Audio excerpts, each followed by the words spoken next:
So we've got how we're doing this, how we're treating the soil. We're doing things that maintain to keep boosting the soil. How do we do pest control? Well, the thing we found is beneficial nematodes. So this comes out of the agricultural business. These are microscopic soil organisms, much like the soil food web guys over here that you can't see. Nematodes. There are beneficial nematodes and there are bad nematodes. There are more nematodes than people on the earth, so there's a lot of them. And the ones that they have specially made for agriculture are called beneficial nematodes. And we're finding these are available online.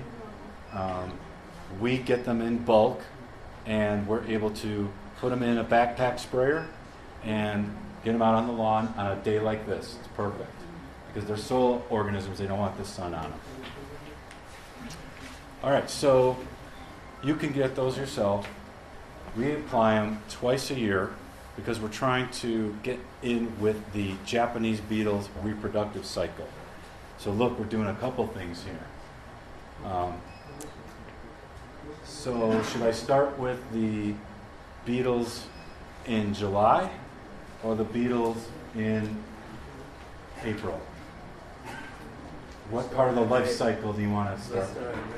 Let's start in April.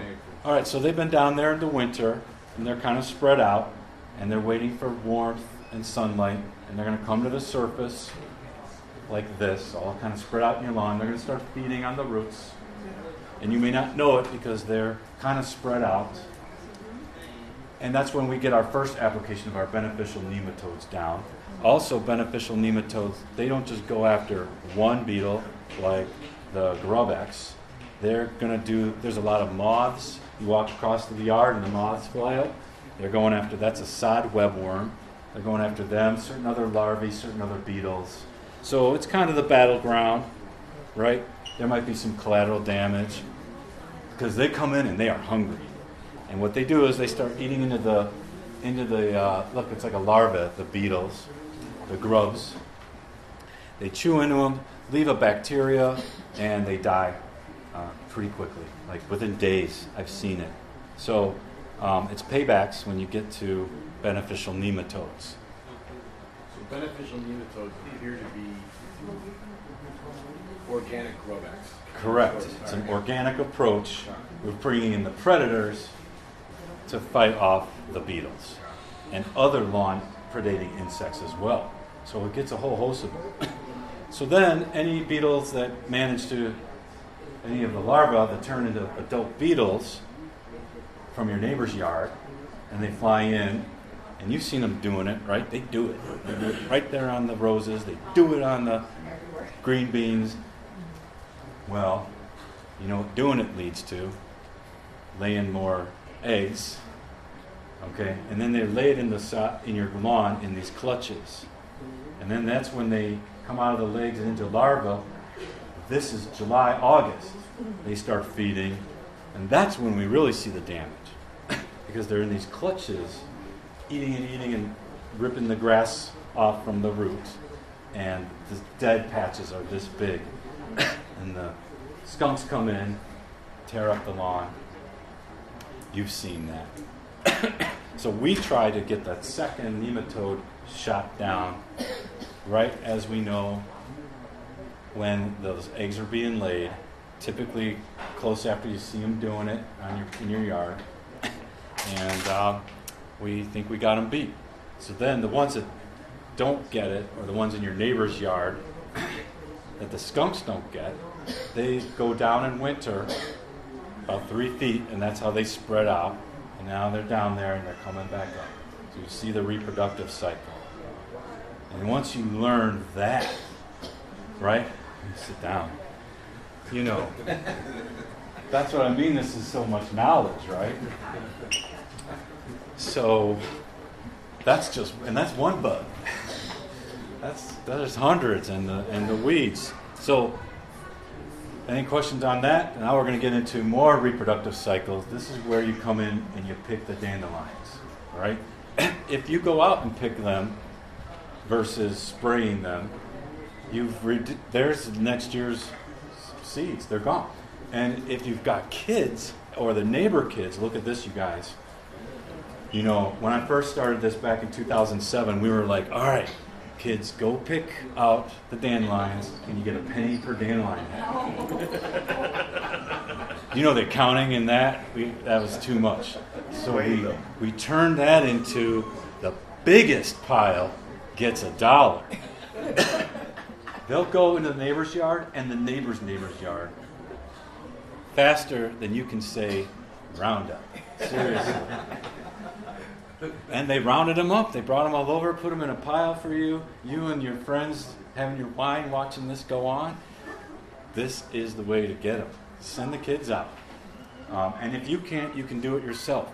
And if you've been doing all of this all along, there's typically only 1 or 2 or maybe 10 in your yard. In your yard, there's maybe 10 dandelions, not the whole smear of them that we see like in the parkways. Because once you're in control and you're ahead of this, that's the other thing. Dandelions hate loose soil. They love that root was designed for tough, hard, gravelly soil. So when we stay compacted, so there you go. So when you're sending the kids out, are they going to get all the root, or won't it matter? It doesn't exactly matter. Okay. We're trying to interrupt the reproductive cycle. That's it right there. So if they don't get the root, nature has a plan B though. If she knows she didn't quite go to seed, she might send up another flower. She's got a plan B, which just means 3 to 4 weeks later, you're shooing the kids out for one more round, $4 more. But she does not have a plan C until next year. How about a deeper root? What? How about a deeper root? It might go to a deeper root. There's things like that. But for the most part, those are the thousands of seeds that aren't coming back next year. So that's getting into the reproductive cycle of the things that come to your lawn. All right, and like I said, we got to have a little weed tolerance. So this is the doctor's pain chart. So, here's the guys and here's the girls. Typically, pretty flowers, right? One crabgrass and it's over. So we're hopefully that you have a little weed tolerance. We try to go in asking that first, so that we know who we're dealing with on a commercial basis. But if you can tolerate just a few, especially in the short term, we got this paradigm shift, that it's not so bad. Dandelions are the first food source for bumblebees as they emerge from the ground over winter. It's one of their first food sources. So while we're enjoying our colony collapse disorder, we should be allowing some dandelions to provide a food source early in the season. Would you address Creeping Charlie, which is really hard to get rid of? Next slide, please. Address Creeping Charlie, which is difficult to, and actually then it's the next slide that we'll talk about that. But we're on our way to Creeping Charlie. Who all knows Creeping Charlie? Yeah, that one? Okay. We'll get to him. But first of all, then there's this one. Whose yard was this? Estelle? No. Okay. So we call that organic by neglect. And it really is an opportunity to just start over. You don't own the soil. The weed seeds are in all these little open patches. They're waiting to germinate. This is a really difficult lawn to just go organic with. So we price it out to get this out, bring in sod. Sod, if you were to overseed a lawn in this condition, your grass seeds grow with the weed seeds because they're all seeds. So, but if you put sod down after preparing, the weed seeds are still there, but remember why we mow high? We mow high to keep light off the ground. So putting a carpet of sod down is your best way to have an organic lawn right away. And while you're building your lawn, put some compost, biochar, right? shoot it with a little bit of compost tea, put that sod down, boom! You should see our lawns in 1 year, the way we prep that soil. Watch out for that biochar though. Our first year we learned about it. We knew to get it into the soil, but you know how when you're raking out the soil, you get that little clumps of soil. It's kind of near the edge. So right near the sidewalk, the grass was this tall. Because of the water, the biology, it was dangerous. The grass was so high in the areas where we had just finished our raking, and that's usually when you're done. So that biochar needs to really be in there. Yeah. So let's start over. And if your lawn is all creeping Charlie, or it's a big part, we're gonna give ourselves a break. We're gonna call it Integrated Pest Management, IPM, and this was the most boring graphic I could find.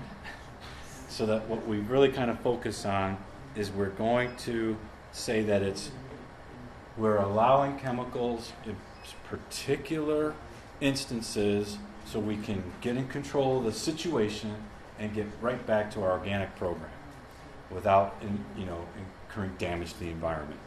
So for example, we would come in at a commercial level and we would have to get an herbicide on this, because if I start tilling or tearing it out, we're going to pull up some weed seeds, right? So we've got to just kind of let it die in place, compost, prep the soil. We'll use herbicides in that case. And then I don't ever have to use them again in this yard. And if creeping Charlie, even the herbicides don't get it without, you have to apply it a couple of times. Some of the pests are very, very hard to even get with an herbicide. So we try to dig it out as much as possible. Or, here's a good example. You know what this is? Leaves of 3. Leave them be. Poison ivy. Poison ivy. Okay, so we're going to go in there and be all nice and hand pick it out. Not really. We're going to just use this thought process, integrated pest management. So what about this guy? We're gonna dig it out. Yeah, we look at this. And you've seen him. He comes over from next door.